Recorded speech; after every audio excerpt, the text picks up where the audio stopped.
as I look at the real life ways that I've been shaped as a human, some of these things really stand out as like, where did that come from? It's because I was nurtured in the church. Mhm. My ability to see invisible people, marginalized people, reconciliation, I've seen that happen in tangible, real ways through my experience in the church or my understanding of what it means to be a leader. I know it's not perfect, and I've experienced some of that too, but the impact that we can make when people come together and somehow God works. The church, when it's being the church, is Mhm. a wonderful community to be a part of.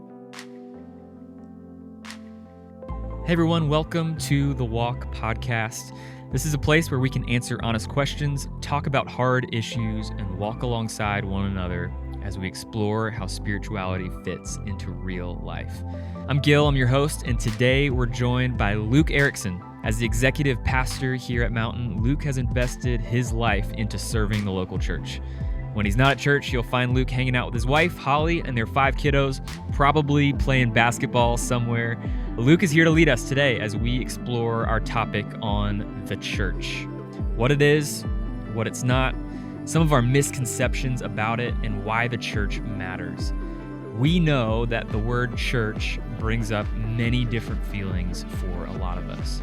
And we hope that you find this conversation to be honest and real, filled with hope as we explore it together. Let's jump in.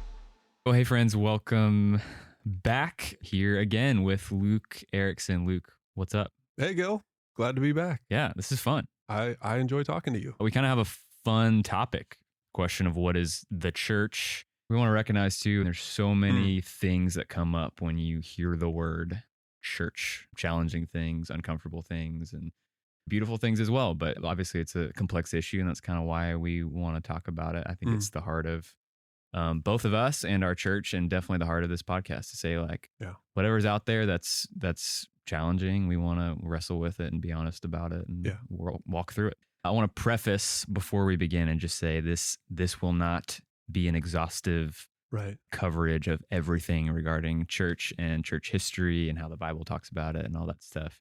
But we're just going to probably just jump right in. Luke, for you, you're a pastor. Yeah. At a church, you do church things, you're around the church. What I mean, as you think about the word church, how does that hit you? What do you think of when you think of the word church? Yeah, it's good for me to be honest. Just say I'm coming from a place where that's a lot of positive associations for me. And I did grow up in the church. I realize that's not everyone's experience. And I'm very aware, like you said, of some of the negative experiences that people have had. We can talk about that too. But for me, almost all positive associations. Very, very much grateful for the upbringing that I had and felt like I was nurtured in a well cared for garden. And I wasn't someone who was transplanted into the garden. I grew up in it. Yeah. And it has images for me of family, I guess, number one, because there's some theological reasons that we'll talk about. The church was talked about as a family, but just very practically, my family was a part of the church and extended family too. You mentioned too, I work at a church, so there's images of vocation. That's a layer here, like the thing I'm doing with my life that I happen to call a job. It's something that I tried to avoid for a long time, just as a caveat. My dad was a pastor and his dad was a pastor. I tried everything I could to not be a pastor, but nevertheless, here we are. I'm glad. I feel like I'm doing what I ought to be doing. But I think of the most meaningful relationships that I have, and it's because of the church. It's within the church and through the church. So I think you're saying what comes to my mind when I think of the church. Yeah, those kinds of things. And again, it is pretty positive. And because of the experiences I've had, I'm kind of immersed in the biblical understanding of the word church. I certainly have more to learn there, and I'm growing in that, but have been very shaped by those kinds of images. Other people have very different images. They're not immersed in, whether you're talking about an environment like mine or just a conceptual world like mine, of that I've been immersed in the biblical imagery or something. So I get it that people are coming from a different perspective. Probably if you ask the common person, what do you think of with church? They might say a thing I go to, right? An event, place I go. They might say, well, it's a building. You see them, you see steeples around a city, and that's what they are. People might think of an institution like there's school, there's government, there's business, there's church. It's like a domain of society, a sphere of society or something like that. That doesn't necessarily have positive or negative associations automatically. For a lot of people, though, it does tilt negatively. When you start to think of a church, if people hear that word, they're thinking of the church as a special interest group and a lobbyist group, a group of people that is trying to exercise influence and pull the strings of power and decision makers within a society to guide the society in a particular direction. I don't know if people would say it exactly like that, but I'll say even like for me, one of the things that strikes me when I hear the word like institution or something like that, especially people my age, I think that's exactly the first thing that comes to mind. I think you're right. Yeah. So that association, I think we got to be honest about. And I said it tilts more negative. I think people read the headlines. People have their own experiences to tell a story very different from mine. That is a very sad story, a very tragic story of real pain that has resulted from their involvement in a church. So that gets scaled up and kind of is, I think, in the water, in a lot of people's consciousness. The church is thought of negatively as something that's corrupted, a group of power-hungry, oppressive, bigoted, hypocritical people, or a mob that is something to be feared, something to be cautious about, something that is this spreading disease in our world that is influencing all these different facets of our society. And we need to be careful about that. We need to limit its influence and its spread and, stand strong against it. It's a very different attitude than what it used to be in our particular situation in America, right? That wasn't always the case. That immediately creates the instinct in some people to say, well, no, we need to keep that going. We need to go back to the ways that the church used to be thought of in our society and the place that it used to have and the positions of power and influence that it used to have, and kind of win this battle so that it can advance in the ways that we want it to. You're uncovering this contentious reality when you start talking about the church. So yeah, I guess I find myself very aware of that, even as I'm someone who comes from a place of lots of positive and good experiences with church specifically and even conceptually, but very aware of kind of things to the contrary that are out there. Plenty of it, and obviously stuff that many of us are talking about, church people and non-church people that we can see in our world and everything going on. I think that's good and worth recognizing for sure. As you look out, and you've probably even had conversations with a lot of your people, even around Mountain and beyond, what are some misunderstandings about what the church is and what it's supposed to be and those sorts of things? I'm reflecting on, as I think about my teaching, part of my role is to teach and preach. And as I think about the frameworks that I'm using and that I'm drawing from the Bible and trying to be guided in that way and have that influence the ways that we're thinking about the church. I've kind of boiled it down to probably 3 maybe paradigm shifts that I think I'm always trying to reinforce, or always kind of picking at and plucking at and pricking people to their consciousness with. I'm trying to help people move from a conception of church as institution to a conception of church as a movement. And I understand the reasons that people would think of it as an institution, but that's not how it began. I mean, it grew out of a thing that happened in the world, right? Namely, the resurrection of Jesus, the ascension of Jesus, and the gift of the Spirit to now have Jesus be embodied in the world in a real way through these people. This movement began and exploded on the scene in ways that I don't know that anyone could predict, in all kinds of surprising ways. I mean, right from the beginning, people were drawing different conclusions about what was happening. These people are drunk. These people are crazy. These people are a threat. We need to put a stop to this. I mean, all of that was there at the birth of the church. It wasn't like Jesus or somebody came up and said, all right, we're establishing a new domain of society, a new institution. It's called the church. Everybody, walk through this door and let me teach you all the things. Put up the website, the URL. Yeah. It's just not how it unfolded. Now, granted, as a movement grows, just like as any living thing grows, there are new structures and things that are established to support that growth. So any church, any family, any person will institutionalize certain things, just like you build habits into your life to support the growth that you desire. And a community does the same way. A family institutionalizes a family meal together and says, this is what we're going to do. It's going to nurture our lives together as a family. So a movement of people that is going somewhere has to institutionalize things. So I'm not being anti-institutional in that sense. Sure. Yeah. Well, there's a sense in which, like, no matter what you're doing, church or government or whatever it might be, like, question's not should we have institutions? It's like, what kind of institutions should we have? No, that's an insightful question. And so the church has had to wrestle with that. Maybe there's plenty of ways that the church has gotten that wrong over the years, but just to say it's not bad to institutionalize things, but to just fundamental conception, the church as movement. Something happened. Jesus exploded onto the scene. His resurrection came. The church was born through the gift of the Spirit, and it started to take shape and move and influence all different facets of society in first century Roman culture. And we're just living in the wake of that, like just to kind of let that be a framework. The second one would be going from thinking of church as a place to thinking of church as a people, or moving from event to a community. So just kind of challenging. I know that what we always talk about is I go to church. I think of a church, a place where things happen, as opposed to a people through whom, or a people among whom, or in whom things happen. So I say I go to church. I'll say, hey, I'll see you at church. And it's kind of the common parlance. But if we're really getting down to identifying what the church is like the image I started with, a family, an extended family, and this network of relationships. It is a community. Church isn't something that just happens one day a week, like it's an event on the calendar. Worship services happen for most churches once a week, all right, or periodically. And that's part of what the church has institutionalized to support its life and growth and to continue to be what it was designed to be, to foster the movement, to maintain the connections among the people of the community. And so again, going back to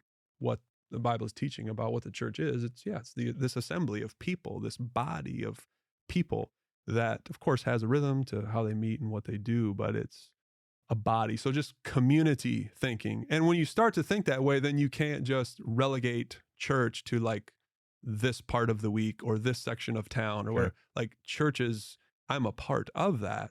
And so are these people that I'm in relationship with. And like we embody that in our vocations and when we go to school and in our home and so forth. So it starts to shape the ways that you live and not just be this thing that gets compartmentalized over here. So I would say going from institution to movement, going from place to people. And then I like this one. I think this is relevant for people. Thinking of church, when you're joining the church, becoming a part of the church, thinking of it less like joining a gym and more like joining a team. All right. Less like joining a gym, more like joining a team. I went to the gym this morning. It's a practice I usually do in the morning. And so when you are a member at a gym, you join that gym for your own fitness goals. And those are good things, not to say anything negative about that. It's good to have personal goals. And there are a lot of people at the gym. There was a lot of people at the gym this morning when I went. And here's the thing, I don't belong to those people and they don't belong to me. Like I say, I belong to this gym, but I don't have like any kind of shared goals with those people. Even if I'm in a class and I participate in like some kind of group fitness thing, like I'm there to achieve the personal development that I've outlined. And again, there's nothing wrong with having goals like that and pursuing that. It's just, that's the nature of the gym. Though other people are there to pursue their goals and I'm there to pursue mine. And I've determined those things. The things that I do at the gym are a means to that end.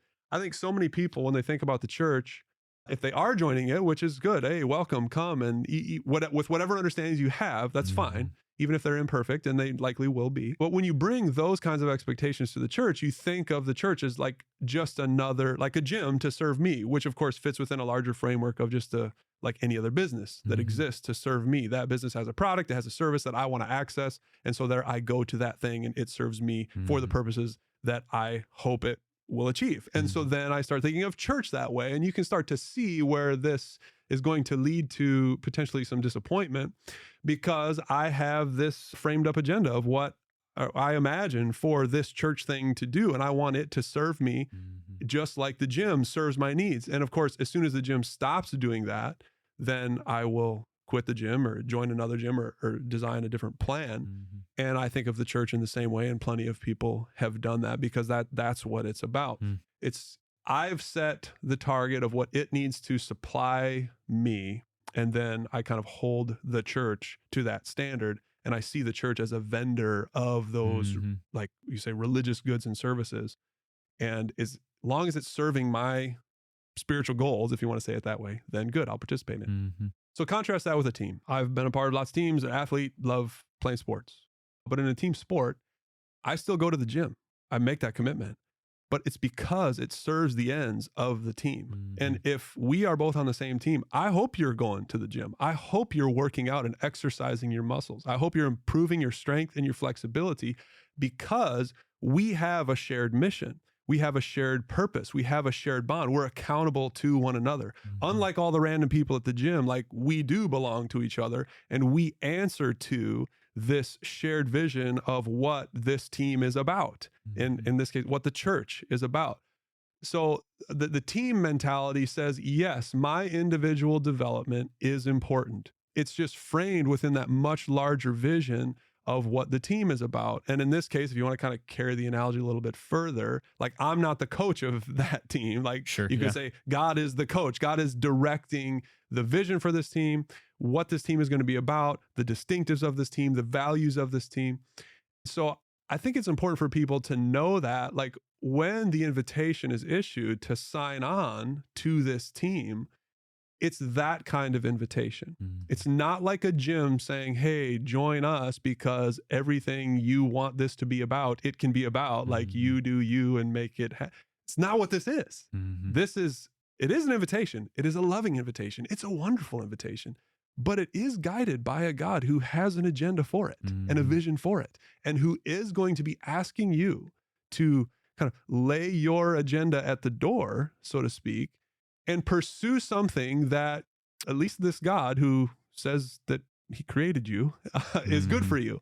So yes, pursue personal development. Yes, have goals, but see those within the light of this larger vision and this larger community to whom you're accountable, and pursue that within the context of this team. I've found that I'm often trying to help people cross those thresholds of going from institution to movement thinking, going from place to people thinking, going from, gym, personal fitness goals to team thinking where your personal fitness goals fit within this larger vision. Yeah, I think we all probably need help moving in that direction, right? Like even I have a tendency to look through the lens of anything I go to or attend and, what can I get out of it sort of thing. It seems to me a huge shift in thinking about what the church is, to see it as this moving social thing. I like the way you just worded it, as a church as like a movement, a thing that's living and moving in the world and heading somewhere, and we're doing it together. I find that really cool.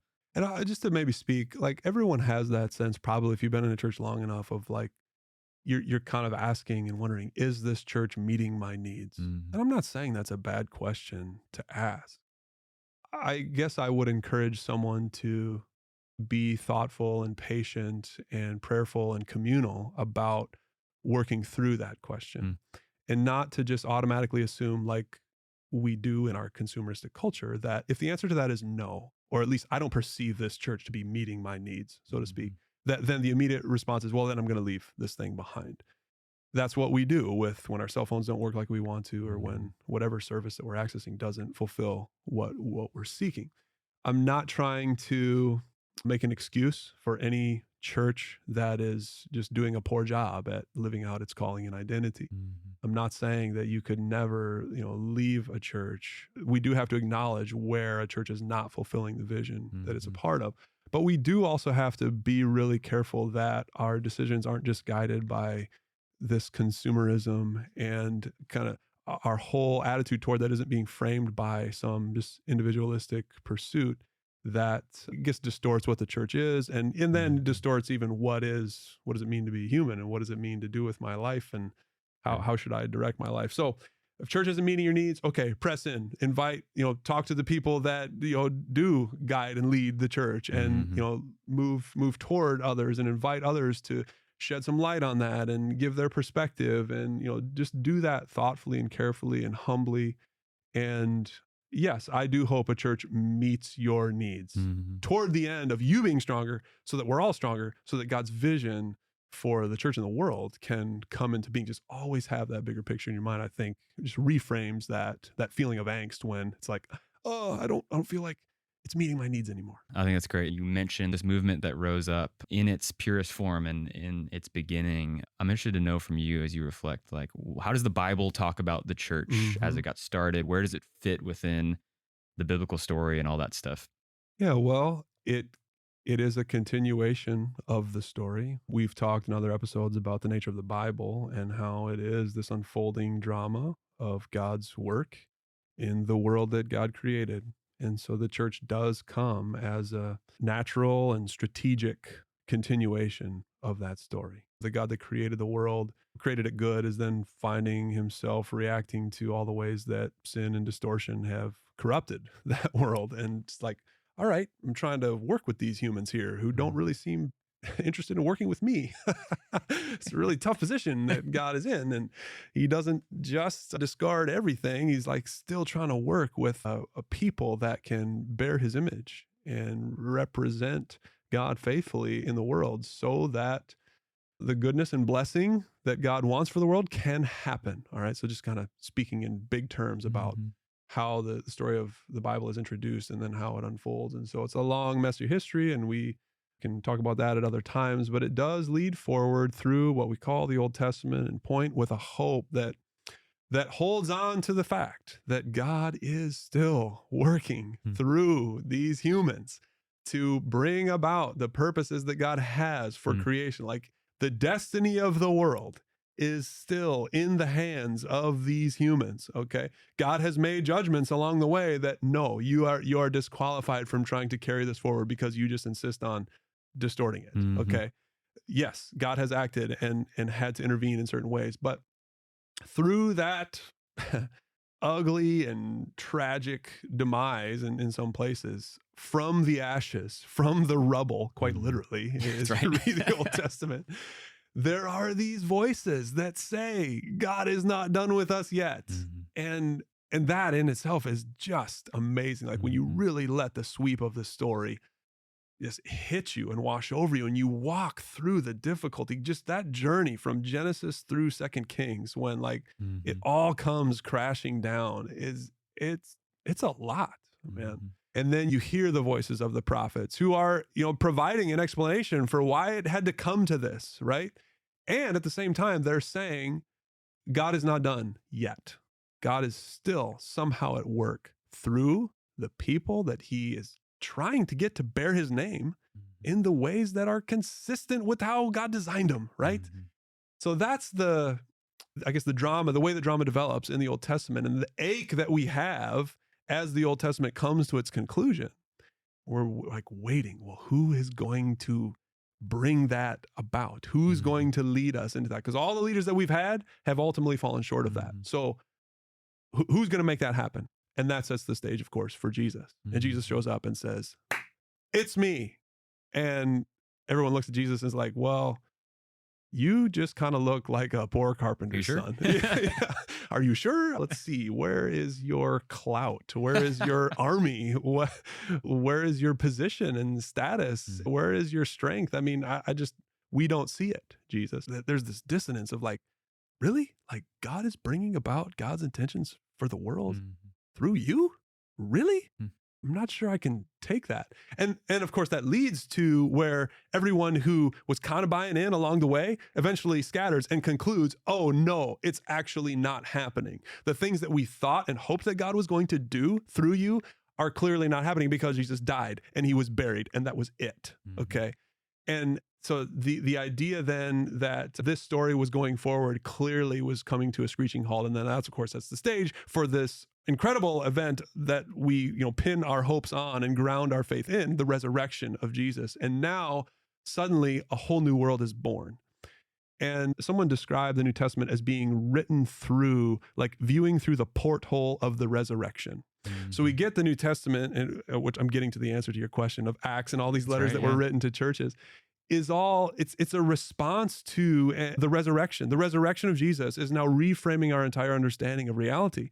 And it's kind of another one of those moments where we say, oh my goodness, God isn't done with us yet. God is still working through God's people in this movement that now Jesus came to carry forward. Like, it's actually happening for real. And you point to the empty grave, and you point to Jesus's appearances after he rose from the dead as validation of that. Jesus was actually being enthroned on that cross. And now Jesus is ascended to take his place as the ruler of heaven and earth. And that's the way, I guess I'm just saying, that's the way the Bible story unfolds and tries to portray the role of Jesus in it. So that all sets the stage then for the role of the church. So Jesus dies, Jesus is buried, story's over. Oh, nope, it's not. Sunday, a whole new world is born, new possibilities. Jesus is alive in power through the Spirit that created the world, has now raised Jesus from death to life. And then Jesus ascends to sit at the right hand of the Father. And then the story continues by that, the Spirit of Jesus descending and empowering this group of people who are living in the aftermath of all of these things, like still going, holy cow, how do we make sense of this? We know how the story's gone to this point. We didn't anticipate this. How does this reshape us now? What do we do in the midst of it?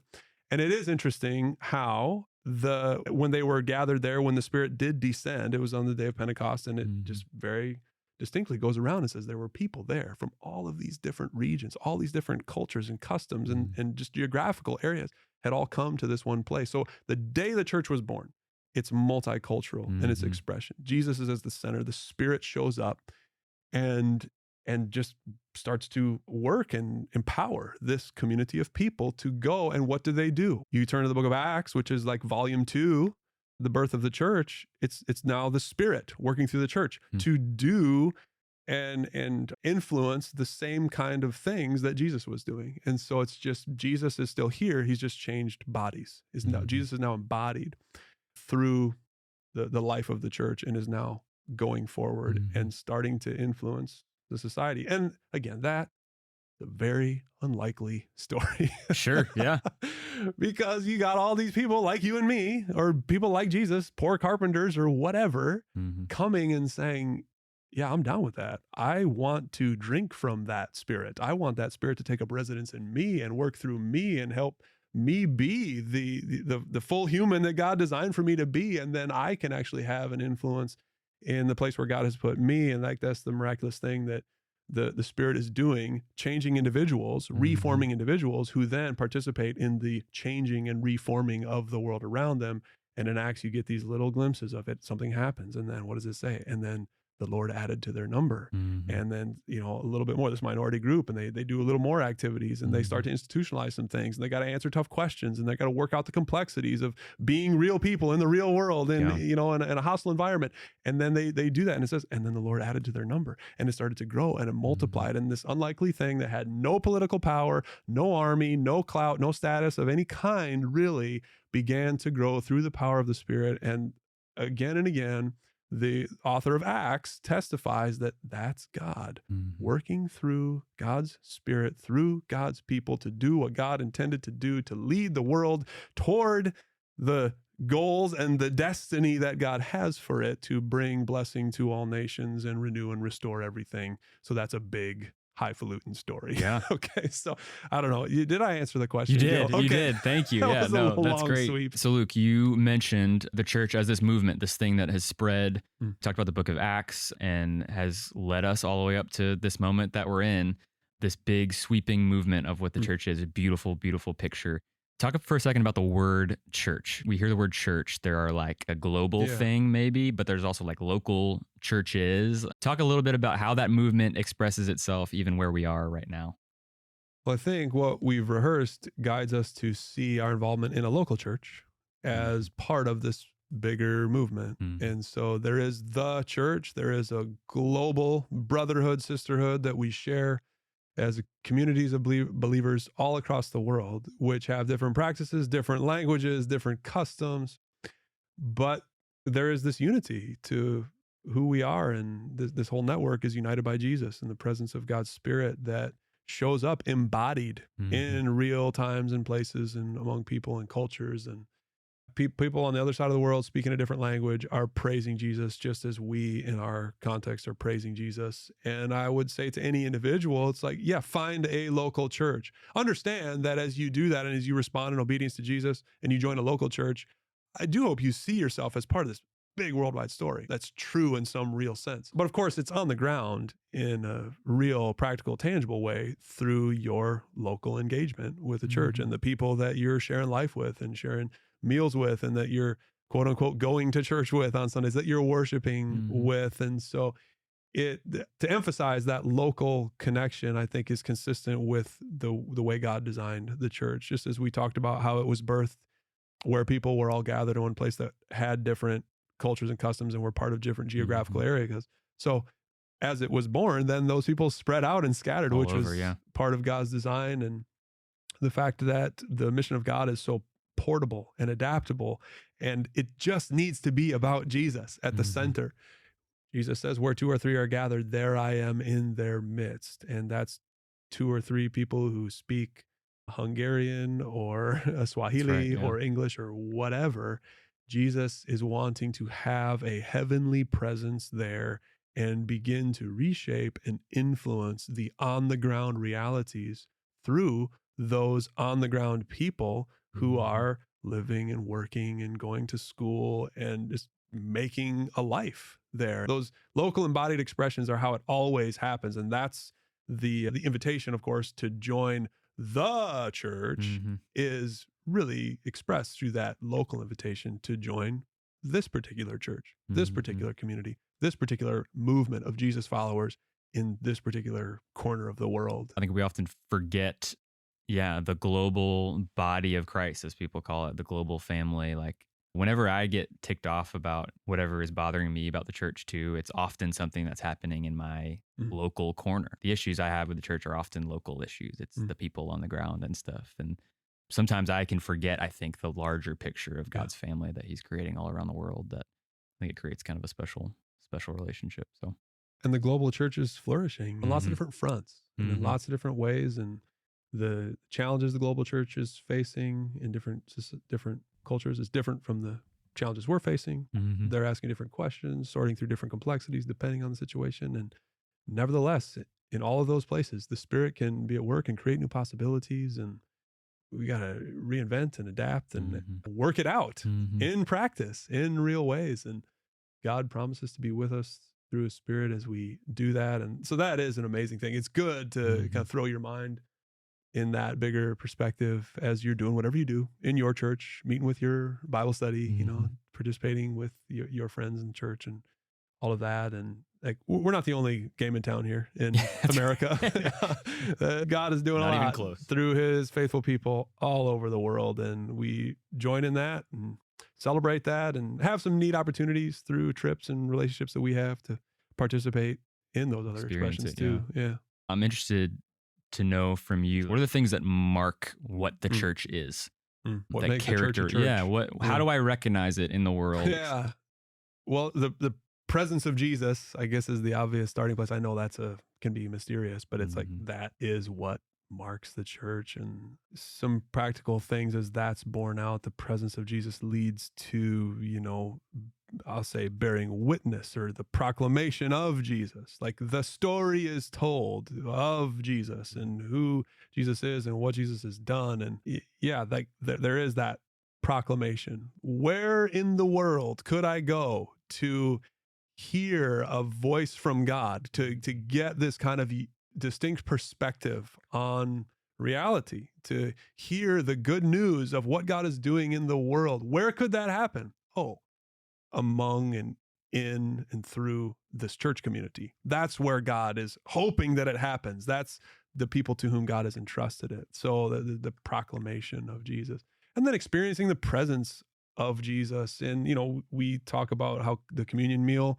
the Eucharist, the Lord's Supper unites us in that way. We're acknowledging Christ is in our midst. We're We're giving thanks to what Christ has done on our behalf and what is true as a result of who Jesus is and what Jesus has done. And one more time, like signing on and saying, we're in, we want to be caught up and be with you and follow where you lead us. And so there's some like real expressions of the presence of Christ, and that not just through the Eucharist. I mean, Jesus talks about you're experiencing the presence anytime you engage people, like the image of God is stamped on them, and there I am in the midst of those who are poor and on the margins and all of that. And so even as you engage the world in those real ways to show up and serve and to listen to people and advocate for those who can't advocate for themselves, like you're experiencing the presence of Christ, like the church is right there in the nitty gritty of those tangible things.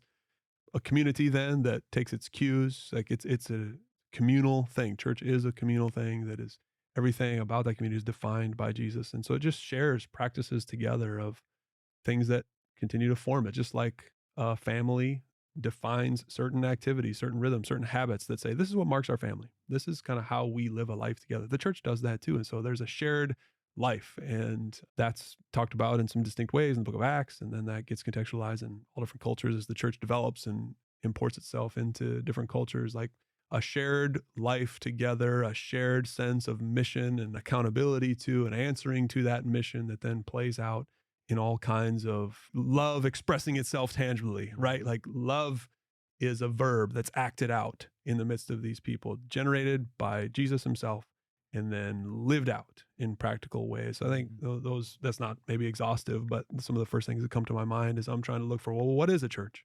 How do you know that a church is being the church?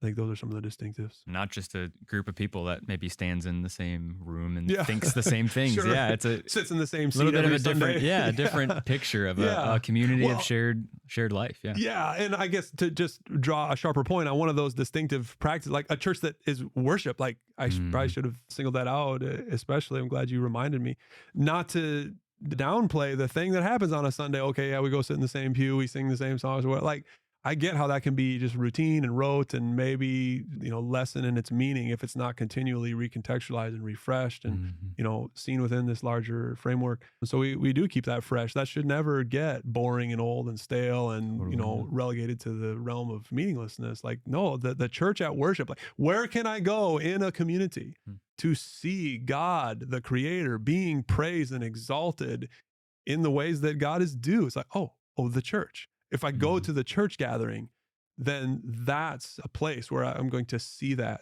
reflected and embodied, and that's going to be an experience I'm invited into. Like no one else, you're not going to see that anywhere else. And that's distinctly going to happen in the church.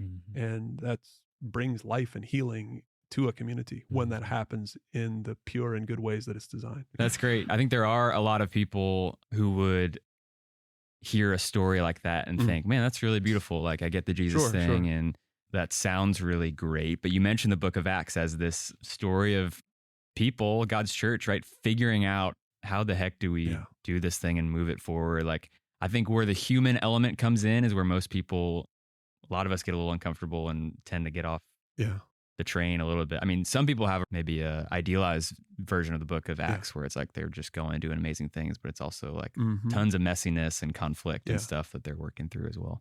Yeah, so we see that in our world right now, and we're aware of the way the church has made headlines for, let's just say, not living up to the ideals that I just ranted about, okay, that I think the vision that the Bible has for the church. So we've not lived up to that all over the place. Like it's very real for us right now. And it's in the Acts story as well. There are times where that vision of the church and how humans should relate to one another and everything the church should be gets corrupted and distorted and taken in the wrong direction. And, different things happen as a result. But one of the things the Bible is consistent in is just calling that what it is and continuing to say, no, not that, but this. Yeah. And that we've dealt with that for centuries and centuries as the church has multiplied throughout cultures and brought tons of blessing to the world. And because it is a human effort, just as it is a divine effort, right? It's some mysterious partnership and commingling of all of that. But the human idea to take hold of it and redirect it and distort it is there. And yet somehow God continues to say, this is the vehicle through which I am working to accomplish my purposes. God's very aware of the distortions that are present when you let humans get your hands on this thing. And that's a risk God takes. I mean, to love is to risk. And God gives humans agency in the world. God seems to be doing his best, so to speak, to cast a clear and compelling vision of what it means to be fully human. That's why he sent Jesus. That's why he gave the gift of his Spirit and is making people new. And that's beautiful when you see it. And it's oh so tragic when people choose something else. We know that we haven't lived up to that vision. The Bible's aware that, yep, we're not going to live up to that vision when we choose our own way. And yet, still the church. Jesus is still in and among and working through the church. So I, for one, still believe that that's something I want to be a part of and need to be a part of. And I think the world needs as well, even though there's been a lot of damage done. Yeah. Well, say more about that, because I think for a lot of different reasons, I think people will ask this exact question. Why bother with the church in light of its maybe abuses? I mean, you can look at historically and even in contemporary examples of stuff going on in the church, just like, why bother with it? Why go through all of that messiness sort of thing? Yeah. One, I would say we got to be honest about that. And we don't want to underplay it.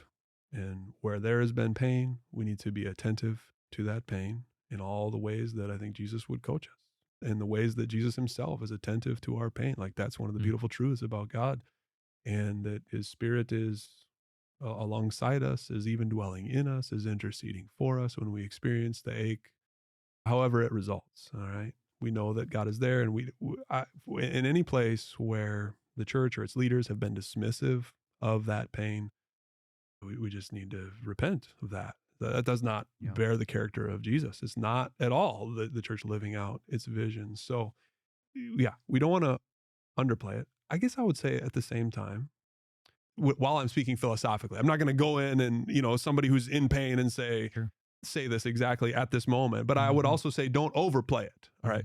Again, that doesn't mean I'm going to go to some individual and say, hey, you're making too big of a deal out of this. No. All right.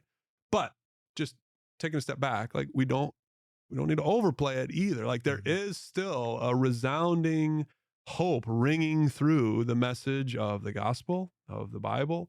And it's evident in the way that God continues to use God's church for bringing beauty and blessing and goodness and truth and light to the world. So those are the kinds of things that are never going to make headlines, right? We're very aware of all the headlines that the church makes for the negative reasons. And sometimes we might make headlines for positive stuff whenever the people who write the headlines think that people will read it, Sure. Yeah. So there are like theological answers. And I've kind of gone through that sweep. If I was going to summarize it, I would just say, look, there are no other vehicles animated by the Spirit of God and empowered by the Spirit of God to guide the world to its destiny. We're talking about the Spirit that was there at creation. We're talking about the Spirit that raised Jesus from the dead. We're talking about the Spirit that renews you and me and has made us into new creatures. That Spirit is alive and active in and through the church to make all things new. That's the claim that's being made and reinforced by Jesus. It's the claim that's being made and being witnessed to by that early community that was birthed out of the ministry of Jesus. So pay attention to the church, because God continues to introduce his church and hold out his church as the bride of Jesus, imperfect as she is. She's still the bride of Christ. And there's no other plan. Like God is not dismissing, God's not divorcing his bride. God is still joining hands with the church and saying, if the world is going to reach its destiny, and by the way, that's a really good picture, better than anything you can imagine.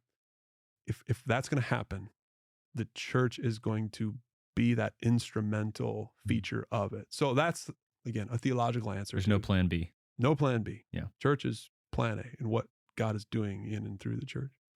So there you go. That's one way to say it. And just to be clear, when I say the church, we got to onboard all those images that I talked about earlier. I'm not making a case for institutions necessarily, or I'm not even making a case for worship services or for, certain events or structures or approaches to church. I'm making a case for the church. And it could be that certain things, like we need to draw conclusions like, why bother with this anymore? Why bother with this way of doing things? The church should ask that question and confront that reality. Why bother with this outdated way of structuring ourselves? Or why bother with this kind of calendar rhythm that just doesn't seem to jive with in our culture anymore? We should ask those questions all the time, and we should discontinue things when they need to be discontinued because they answer to the ultimate vision and mission of God in the world through the church. So we might discontinue lots of stuff, and we might decide to not bother with church as we used to do it. And that's a spirit-led adaptation that actually enables the church to keep being the church in new and different cultures. That's one of the great things about the mission of God, is it's not like culturally bound and limited in any one expression. So those are all very natural, spirit-guided things that retain the church, even though we might give up on some of our deeply held, familiar things that we've come to associate with the church. So theological answer, just some very practical answers. Like we know, Gil, you preached recently on just the loneliness epidemic that's happening. We need each other. We were made for relationship. That's what we find in the church. Practical, almost pragmatically, like the impact that we can make when people come together and somehow God works, and it's not even just the sum of the parts. It's this amazing influence that can happen when we are together as a body. I would just say it's fun. The church, when it's being the church, is a wonderful community to be a part of. All the things, I started with that image of family. What happens in a family? What is true when you belong to a family? Well, I guess I just said it. There's belonging. Like someone knows your name, and you have your identity is shaped in a family. There's safety and security. There's a certain protection that comes with being in a family. There's support. I mean, all these are very practical things that I'm not saying that good versions of these things can't be found elsewhere, but I'm saying the ultimate, real, truest thing, the essence of these things, is found in the church. And so I think that in itself is a really compelling reason that we should reckon with and take note of. I was thinking about some things that I have learned in the church and as a result of the church. And the thing that came to my mind, we're recording this on a Monday, just came from Sunday, right? Yesterday. So when I'm at church, quote unquote, when I'm at the worship service gathering, yesterday, I gave 100 hugs. I mean, I was hugging people everywhere. That's right. That is not because I'm a hugger. I am distinctly not a hugger. I learned how to hug people and how touch can be so meaningful and valuable and good as a result of my experience in the church. I kind of come from stiff upper Midwest culture, and I don't remember if I guess I said it wasn't my family thing, and there's nothing wrong if that's your culture, and if you're not a hugger, that's fine.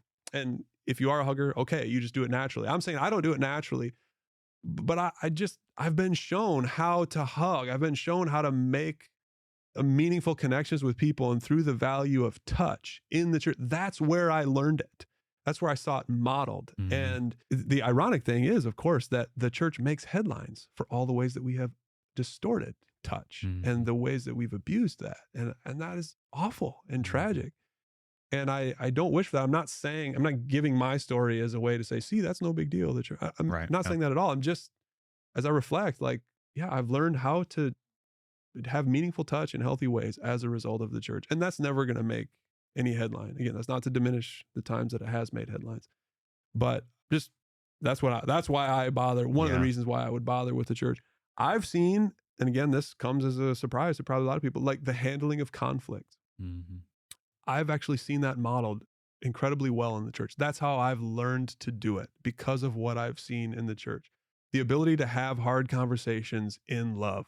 Doesn't our world really need that? I mean, where can you find that? Where do you see that happening in any kind of environment in our world right now? I've seen that happening in the community of the church. I have that story to tell because that's what I've witnessed. That's what I've been a part of. Forgiveness. I've learned that in the church. It was modeled in my family, but of course my family was influenced and nurtured by the church. Our world needs forgiveness. We don't know how to do that very well.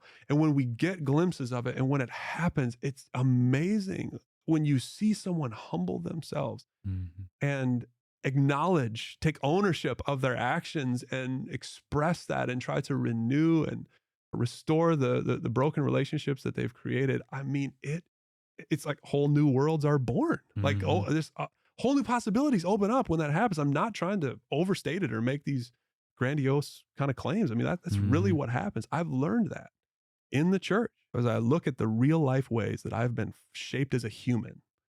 Some of these things really stand out as like, where did that come from? It's because I was nurtured in the church. Mm-hmm. My ability to, I'll say, see invisible people, the marginalized people, has come as a result of what I've witnessed in the church. I think our church has been shaped in that way, and more and more just trying to Mm-hmm. acknowledge and advocate for people who don't have anyone. Speak up for those who can't speak for themselves, and acknowledge those who maybe are being relegated to the margins. Like, Mm-hmm. I've seen that happen in the church. Again, okay, totally aware. You got a different story to tell. Okay, fine. All I'm saying is this has been my story. These are the ways I've been formed by the church. And even reconciliation, I've seen that happen in tangible, real ways through my experience in the church. That's where I've learned it in a very formative and primary way, or my understanding of what it means to be a leader.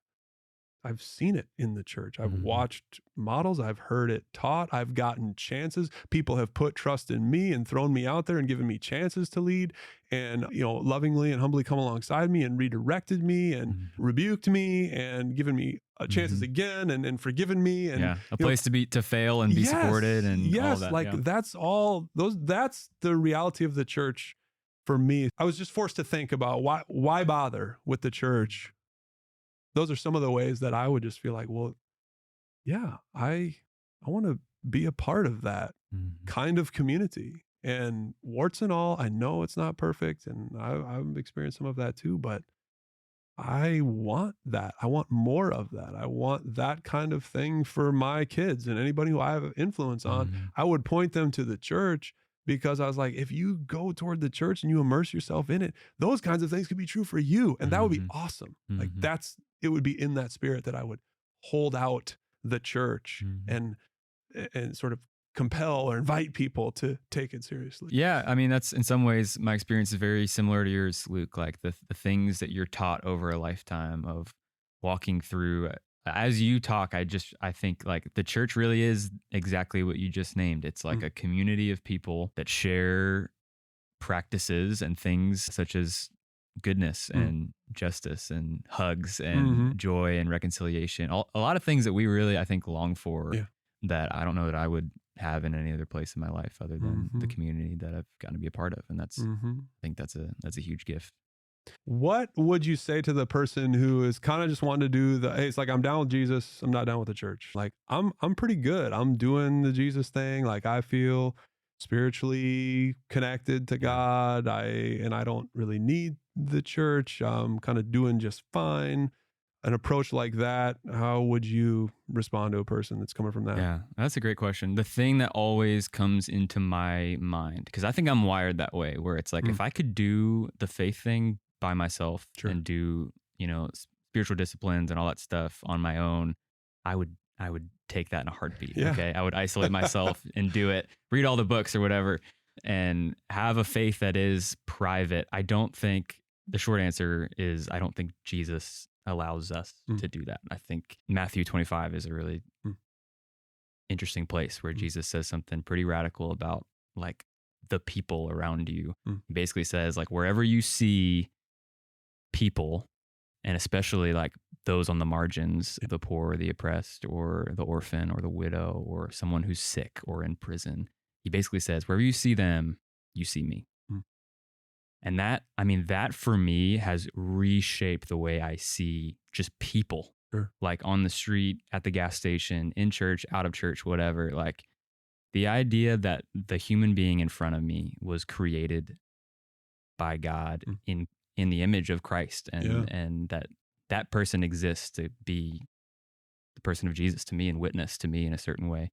That has radically reshaped the way I just understand people. So there's a way in which church teaches us, the church community teaches us that to be present with Jesus is to be present with his people. And that's a hard thing too, because we're cool with Jesus, but we're often not really, we don't like his friends that much. So, well, and the logic of the answer that you just gave there is that, okay, you're going to be cool with Jesus, which seems like what you're saying is I'm going to take Jesus seriously. So if I'm listening to Jesus' voice, then Jesus' voice is directing me to engage people and engage the world in distinct ways. If I'm drawn to Jesus, that's good. He's saying, hey, come to me. But almost like when he's calling his disciples, he called them to be with him and to send them out. And so that was a communal experience. They were gathered around him and then they were sent out in his name. So it's like, okay, cool. Take Jesus seriously. Believe that Jesus is cool. Say, I'm down with Jesus. But to say that then translates into a life where you are disconnected from people and just doing this self-sufficient spiritual journey, it's like by the very evidence of your life trying to go that way, you're showing that you're not taking Jesus seriously and that you're evidently not down with Jesus. I find that exact kind of impulse happening. And so whether your wiring is like, oh, I'm a super people person, or I'm a hermit like Gil, I'm overstating it, but whatever. Former hermit. Yeah. Like, I don't care what your temperament is, just take Jesus seriously and respond accordingly. And if Jesus is saying, like you said, Jesus is like, hey, I'm showing up over here in and among these people. And I'm saying to you, follow me. So right there. Okay. I got to take that and do something with that and either respond in obedience or not. And that's what we find. Those who respond to Jesus in obedience find themselves wrapped up in this amazing, multifaceted community that is holding on to this crazy claim that we are part of God's reshaping and remaking of the world. So just to get all, vaulted into some bigger story there. I mean, that's what happens when you respond to Jesus's voice. Yeah. If you are listening to this and you're a person who has experienced church hurt, just to know our community, Mountain Community, we do acknowledge that here. And if that's you, find a church community that you can be honest about that with, and let that be a prompt for you to move toward the church rather than run away from, to move toward God within the presence of others who love you and love God. I grieve that, and I don't wish for that to happen, and that needs to be taken seriously and heard. And I just hope that you would allow yourself to be open about that. It would be easy for a person who's been hurt by the church to be hardened and just turn the other way and dismiss the church altogether. I get that. And maybe that characterizes a period in a person's life. I just would hope that maybe even this conversation could prompt you to keep moving through that, to not stay hardened, but open yourself up enough to work through the healing so that you have a chance to live into the beauty of what the church is. And that's really what we're striving for. Wounds and all, difficulty and all, disorientation and all, disillusionment and all. We're all trying to move toward that. And if that's you, like, receive that as an invitation and a hand held out to say, hey, come on, let's keep going. Yeah, and we get to see that pretty much week in and week out in our community, right? A lot of us are working through and still processing a lot of whether it's church hurt or whatever. Yeah, find someone to walk through it with you. That's a good word. Yeah. And ultimately, that's kind of the heart of what we want to do on this podcast, is create spaces where we can walk through this stuff with you, hence the name, The Walk. And so we're going to continue to do that as we talk about this stuff. But Luke, grateful for you spending some time today. Grateful for you, Gil. Thank you. I really appreciated Luke's honesty about the messiness that is involved with a topic like this, and his ability to hold up the goodness and the beauty of the church in its purest form. A place of love, justice, reconciliation, and community. And here at Mountain, that's what we want to be. Our door is always open to you as you continue exploring your faith, so feel free to reach out and connect anytime. The best way for you to do that is through the email in the show notes. To find links to the resources you heard about today, check out the show notes as well. If you found this conversation helpful, as always, please share it with a friend. Thanks for joining in.